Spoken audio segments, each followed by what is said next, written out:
Minu vanaisa kõneles, et kui tema poisike olnud, siis elanud Leeli saunas vana Märt, kes osanud lindude ja loomade keeli ning mõistnud ussi sõnu. Kust ta seda kõike oli õppinud, seda ei teadnud keegi. Aga usse ta ei kartnud ja võis oma sõnade abil ussidega teha, mis tahtis. Minu vanaisa ise oli ükskord näinud, kui Leeli Märt seisis võsastiku ääres ja kutsus ussi, vilistas veidi ja pomises sõnu. Siis tulnud kohe uss, säärane paras ja jäänud vana Märdi ette paigale. Märt pannud ta endale ümber kaela, siis põue.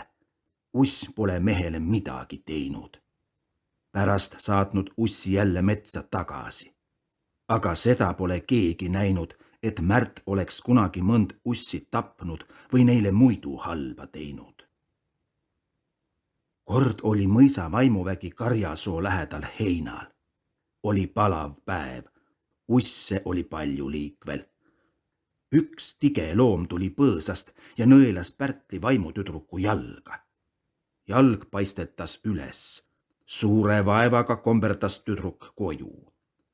Nüüd ei osatud muud teha, kui saadeti vana Leeli Märdi järele. Märt tuli ja küsis. Kas mäletad seda põõsast, kust uss välja tuli? Mäletan küll, miks ei mäleta, ütles vaimutüdruk. Suur sarapuu põõsas tee käänaku kohal. Seal, kus mineval aastal Reiu Mihkel Vikatit luisates sõrme veristas. Siis lähme metsa, arvas vana Märt. Mindigi metsa.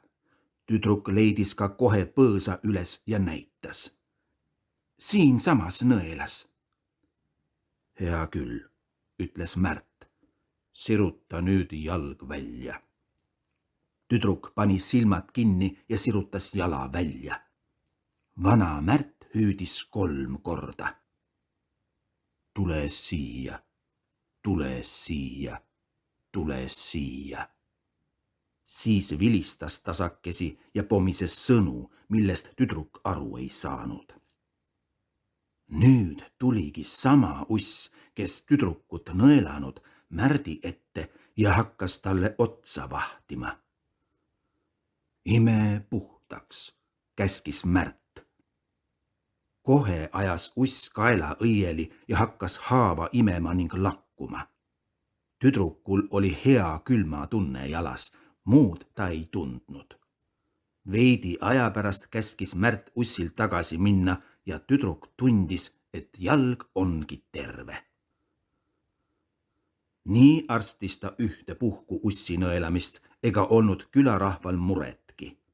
Isegi lapsed käisid julgesti Karjasoos marjul ega kartnud midagi, sest Märt oli ussidel keelanud lapsi nõelata. Üks uss ei pidanud aga Märdi keeldu ja nõelas Marguse karjapoisi jalga. Märt kutsus küll ussi tagasi ja laskis jala terveks noolida, aga ähvardas kogu Palumäe ja Karjasoo usse. Kui veel lapsi nõelate, ajan teid kogu Palumäe metsast ja Karjasoost välja. Sel aastal ussid ei puutunudki lapsi, aga järgmisel aastal nõelas üks Kaevumäe peremehe poega just oma õue all. Nüüd lubas Märt ussid ära saata.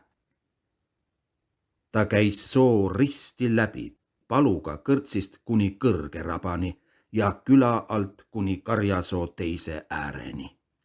Nii tegi ta ussidele teed. Kui soo oli läbi käidud ja teed tehtud, käskis Märt ussidel minna. Siis hakkas usse tulema kokku nendele teedele kogu Palumäe metsast ja Karjasoost, kuni kõik teed olid täis.